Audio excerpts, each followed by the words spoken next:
So, Halloween 2018 is directed by David Gordon Green and stars Jamie Lee Curtis reprising the role of Laurie Schrobe, Nick Castle as the Shape or Michael Myers, and even has John Carpenter composing and performing the music.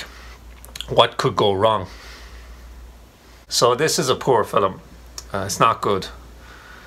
And a frustrating film because technical problems and writing problems aside, at its core, it seems to have the right elements to work.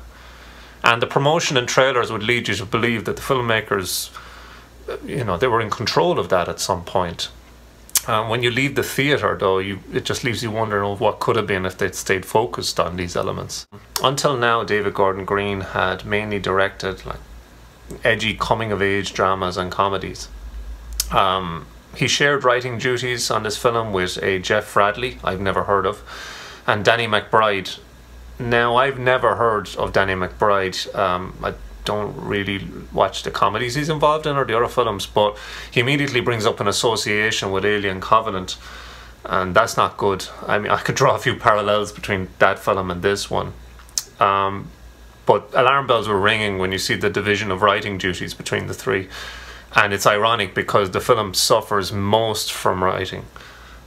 There's useless characters, there's strange comedic moments, there's pointless plot lines, and then coupled with this odd editing that goes on in the film, this strange frenetic editing, it's so many technical problems. There are moments and shots in the film that do work, but they're so fleeting.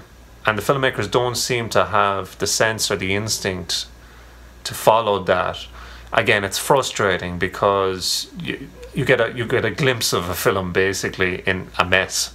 It was said that McBride wanted to create tension and dread for the audience rather than rely on graphic violence. I get the feeling that none of the writers understood how tension was created in the original film, let alone how to create tension in general.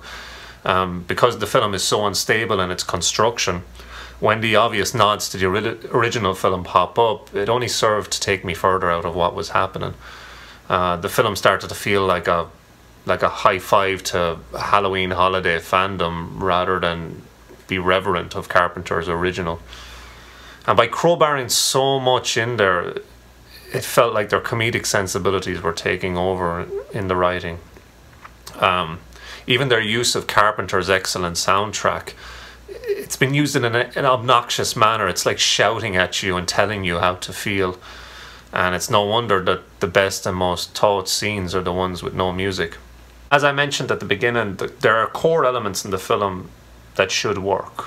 In fact, I think there's a short film of The Pursuit of Laurie Schrobe by Michael Myers, like a 30-minute short film that could have worked. That is the central focus of the film, this confrontation, and it doesn't need explanation. What formerly made Myers or The Shape work in the other films was its supernatural or mythic qualities and this need to pursue his victims. The Myers of this film is in frame far too early and frequently, and apparently he needs a lot of help in his pursuit.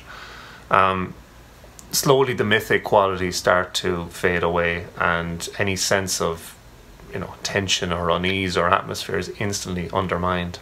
I wasn't scared or tense, not even once during this film. Take 10, Final Destination.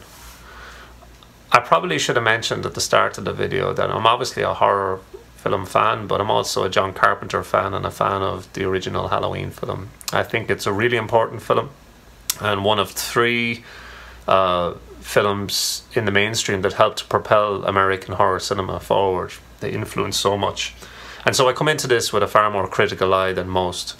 In fact, if you look at some of the aggregates and, you know, Rotten Tomatoes scores, a lot of people enjoyed Halloween. They went to Halloween and they got to see Michael do the stab thing, and that was fun. But we have to be careful. Taking my bias away, this is still a sloppily constructed, a badly constructed film.